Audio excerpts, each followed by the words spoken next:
Why are those of us with ADHD and autism just so burnt out all of the time? Hello and welcome to Through the Noise Coaching. My name is Lee and I'm a leadership coach who specialises in growing the careers of my fellow mid to senior neurospices. And I want to talk about a topic today that comes up time and time again, and that is burnout. Burnout seems to be a recurring part of life when you're autistic or have ADHD. We go through cycles of it where we burn out, we recover, we get back to it and we burn out again. So today I'm going to look at some of the research out there on why we burn out so readily, and also some suggestions about how we can make the modern workplace a little bit more neurospicy friendly. So today I'm going to be looking at two papers, one focused solely on ADHD, the other focused on both ADHD and autism. Both were published in 2022 and were done based on interviews with real people who are autistic or have ADHD, and therefore get some idea of our lived experience instead of just making assumptions based on what they observe. These papers are Stress and Work-Related Mental Illness Among Working Adults with ADHD, a Qualitative Study, and It's Like It's Designed to Keep Me Stressed, Working Sustainably with ADHD and Autism. Interestingly enough, both papers are based out of Sweden, so I'd like to say a massive well done to Sweden actually, because both these papers are really good. The literature review in both of them is excellent. I love how they're taking into account our lived experience, which a lot of academic research actually fails to do. One of the things that they mention is that those of us who have ADHD or are autistic actually want to work. We want to be there, we're highly motivated, we bring advantages to the workplace, but often the workplace doesn't suit us and we find it a challenge. And actually, through researching for this video, I had a bit of a moment of realisation myself, because we all know that ADHD has changed jobs more frequently than non-ADHD people. But up until now, I'd attributed that to us maybe getting bored easily, needing a switch up for dopamine and variety. But what I hadn't even considered was how much that could be caused by the unsustainability of the jobs that we're in. When the jobs aren't built with us in mind and cause burnout, then we need to leave, we need to move on to something else. But we don't have the option to not work in this modern day society. And so what we do is we change jobs, we start new somewhere, and we do our best until we burn out again and have to move on again. We keep switching in the hope that the next place we end up is better. There's also a link between ADHD and workaholism. Feel a little attacked here. And I would not be surprised if the same was true for autism. Us ADHDers often tend to work later in the day to make up for perceived distractibility, or maybe we just think we're not working to our full capacity during the day, and so we might work on into the evening to make up for that. What's interesting as well is that we also have more sick days, which at first I thought was a little bit of a contradiction with the workaholism, because you would think if we're workaholics we don't want to take that time off.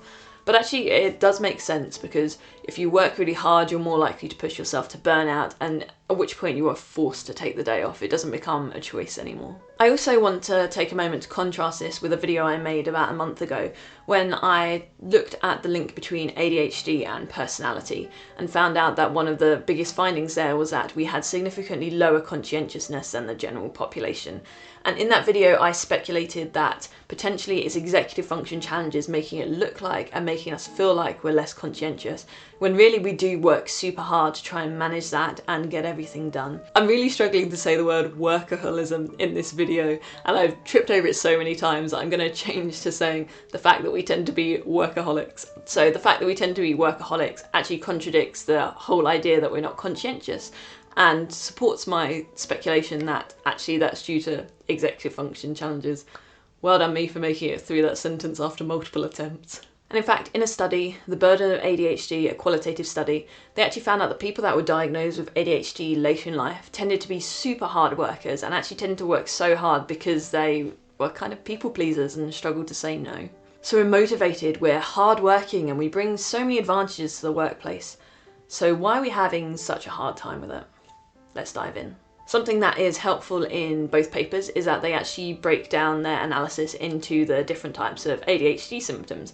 So we're going to break it down in that way as well, and start with looking at inattention, hyperactivity and impulsiveness separately. Firstly, the paper suggests that our inattention symptoms might cause us to be perfectionists, and that could cause us to actually end up procrastinating.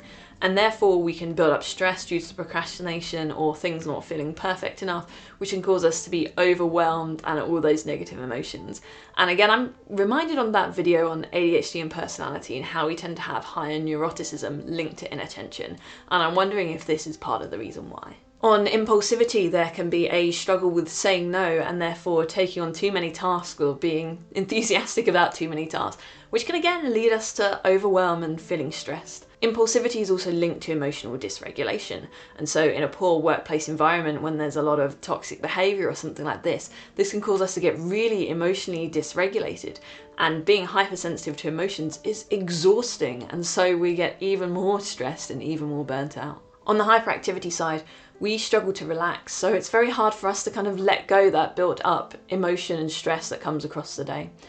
We also often struggle to sleep, and therefore we might not be getting enough sleep due to our hyperactivity, and then that has an impact on the next day and we get caught in a bit of a vicious cycle of stress build-up. This can lead to us feeling not good enough, feeling overwhelmed, feeling like we need to work harder and harder to make up for these inadequacies that we think we have. In a cruel twist of fate though, these situations that are burning us down and wearing us out and creating this stress also actually might be helping our ADHD in the short term. Anecdotally, ADHDers are amazing in a crisis, in high pressure situations that give us the dopamine and the adrenaline that we need to focus our brains. And therefore, in a stressful work environment, it's actually more likely that we're going to be able to get things done, and it feeds off our ADHD. But this, of course, doesn't help in the long term because the stress accumulates over time. This is something I relate to a lot actually, and it blew my mind a little bit when I first heard it, because I've always considered myself to be great in a crisis, really good at working hard and loving that invigorated feeling of achieving something through a stressful situation.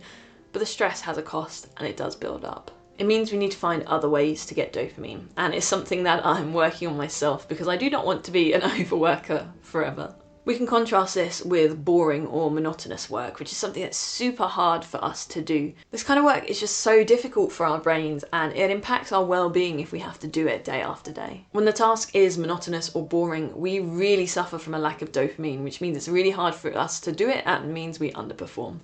Contrast that with ideation or creative problem solving, where we excel and we can get that dopamine, and you can see why some jobs just aren't made for us. Bringing in more of the autism side of things now, sensory sensitivities can be triggered constantly in the workplace.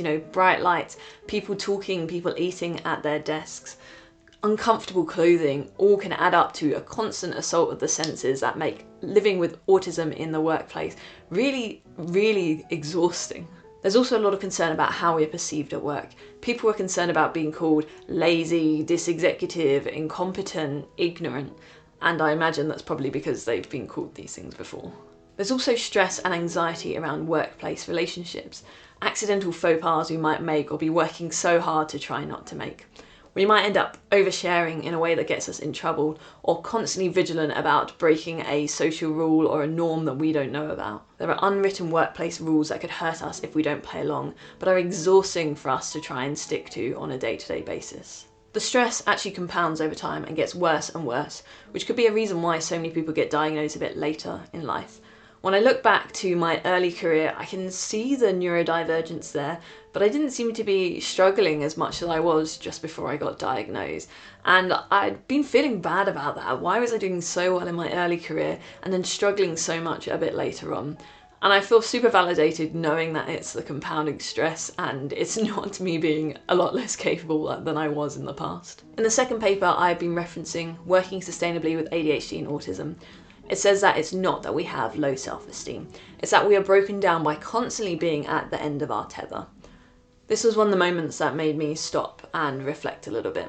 I was really struggling with self-esteem around the time I got diagnosed, especially just before. And it makes me feel a little bit better to know that this wasn't me having low self-esteem and losing a lot of that confidence I had. It's just that I was at the end of my tether, and that was okay. Well, it wasn't, but I can accept that that's what happened. It's really comforting to look back and reframe that and give myself a bit more compassion for the situation that I was in at the time. We struggle to compartmentalise this stress.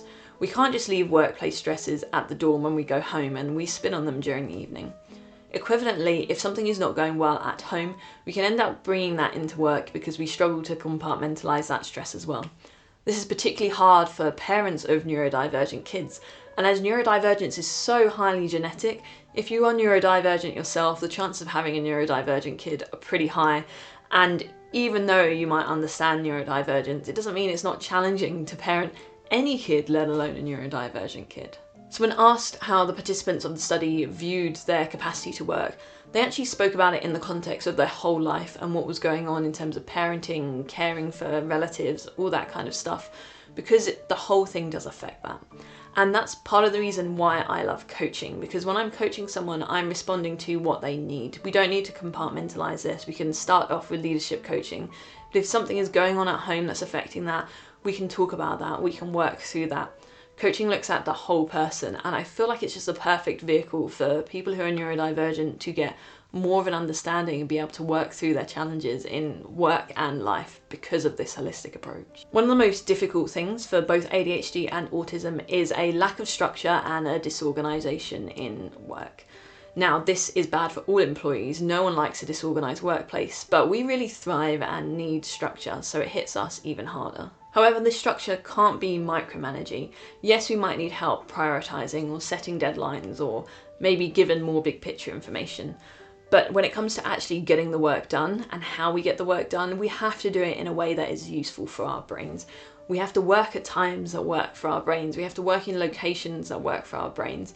This can make it particularly hard for entry-level jobs that maybe have really strict and rigid hours, or maybe require people to be in a certain place and location and don't allow for that flexibility of working with our brains, which can mean it's super hard to get going in the first rung of the ladder and actually start our careers to begin with. While I focus on people within employment because that is the coaching that I do want to acknowledge what the paper says about people who are trying to find employment, and that is that the support given is usually completely inflexible, not personalised to help with their unique brain, and so the same interventions are given time and time again with equally failing results because nothing changes. This is incredibly frustrating, and more work needs to be done in this area. Inflexibility around work in general is also a recurring theme. Societally, we're conditioned to put work above all else and make sure that we have the time and energy to do that above all else.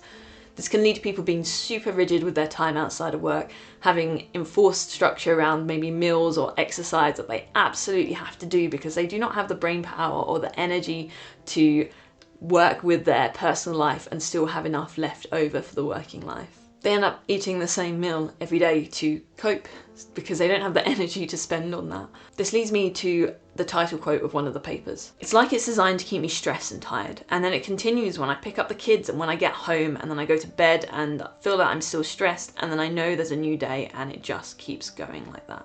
As a result of this workplace stress, actually many of us neurospices turn to self-employment. Some of the participants in the studies I mentioned actually speak about wanting to turn self-employment to be able to work in a way that works for them instead of constantly struggling with being employed. I know since I became an entrepreneur that I've met so many neurospices. Maybe it's just the type of people I attract, but I definitely seem to find a lot of us. But ditching the career to become self-employed is not the only way out, and entrepreneurship comes with its own set of struggles as well. And so next week instead, what I'm going to look at is what workplaces can do to improve things for neurodivergent employees to make the whole thing a little less difficult for us. In the meantime, if you haven't seen my previous video on burnout and what we can do about it, I'd recommend you go back and give that a watch. Leave me a comment, hit like and subscribe, and I will see you in the next one. Thank you so much for your time and attention.